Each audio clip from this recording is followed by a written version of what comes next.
What's the best way to stay calm when you're angry, sad, or scared? It's awful when we're overwhelmed by negative emotions. We just want to push them away. We don't want to feel any of it. But the thing is, if you push them away, it actually reinforces the negative emotion. It comes back one way or another. What I recommend doing is a grounding technique. Grounding techniques get you out of your head and into your body, which has a calming effect on you. And then you can think clearer and find solutions if need be. The thing is, when we're overwhelmed with emotions, most of our energy or attention is in our head. So a grounding technique brings our attention down to the rest of our body, and it makes us feel connected again to the rest of our body. Just simply put, it has this very calming effect on us. So try this out. Instead, try this grounding technique. The first one is just to feel the emotion. Let the emotion ride out in your body. As scary as that sounds, it does dissipate if you let it ride out on its own. If that's really hard for you, try grounding technique number 2, which is putting your hands on your belly. So this is something I really like to do, is when the emotion gets so overwhelming that you can barely support it, you can barely, deal with it, is just to connect yourself to your body. Put your hands on your belly and watch it rise and fall as you breathe. And you become this open receptacle to let the emotion ride out on its own. Try grounding technique number 3, which is visualize a magnet. Imagine on your inhale, there's this magnet inside of you that's picking up all the tension in your body, and on your exhale, you're letting all that tension exit down to your feet. And I do that several times, and it actually helps really well. Visualizations didn't really help me in the beginning when I tried them out, but eventually you get this sense of power and calm eventually. All right, grounding technique number 4 is to simply notice your body's contact with your chair or the floor. As simple as it sounds, it's very effective because grounding techniques tend to have to deal with your physical environment or your bodily sensations, which anchors you in the present moment. So just notice like how hard your chair is behind your back, or how firmly your feet are on the floor. Maybe you have some cozy cotton socks on your ankles, and you can just take a moment to feel that. And that anchors you into the present moment. Grounding technique number 5 is touch and describe an object.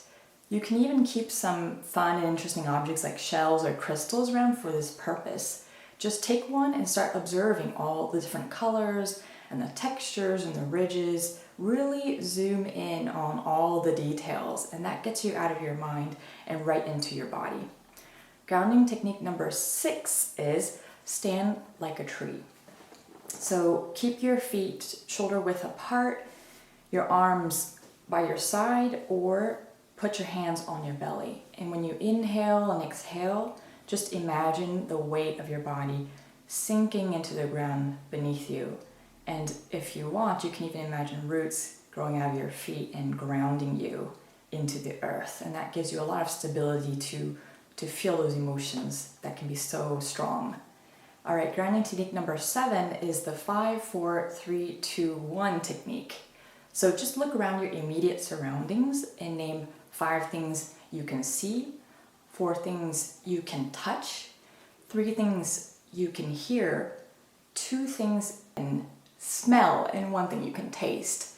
And the taste is a really funny one because it's just maybe the toothpaste that you just used or the cotton breath that you have in the moment. But if you, again, anchor yourself into the physical surroundings, that really helps you get into your body and out of your mind right away.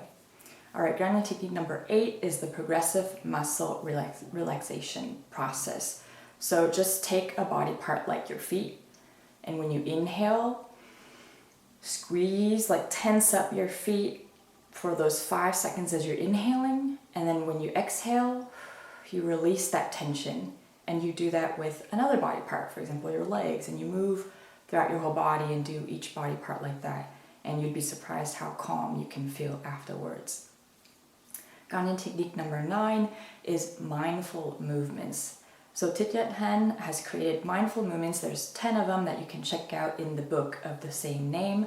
My favorite one is open like a flower. So you open up your arms to the side And when you inhale, you bring your fingertips to your shoulders. And then you exhale, you open your arms out like that. And you do that several times until you feel calmer. And then technique number 10 is simply inhale on here, and then exhale on now. And you do that several times, here and now, which obviously anchors you to the here and now, the only truly present moments that you have. You cannot be in the past nor the future. So once you anchor yourself into the present moment, you'll find that it calms you down practically right away. All right, so what will be your next grounding technique? Remember that you don't want to avoid or reject or fight against your emotions. That amplifies it. So try out a grounding technique. Tell me which one you want to try out in the comments below. I'd love to hear.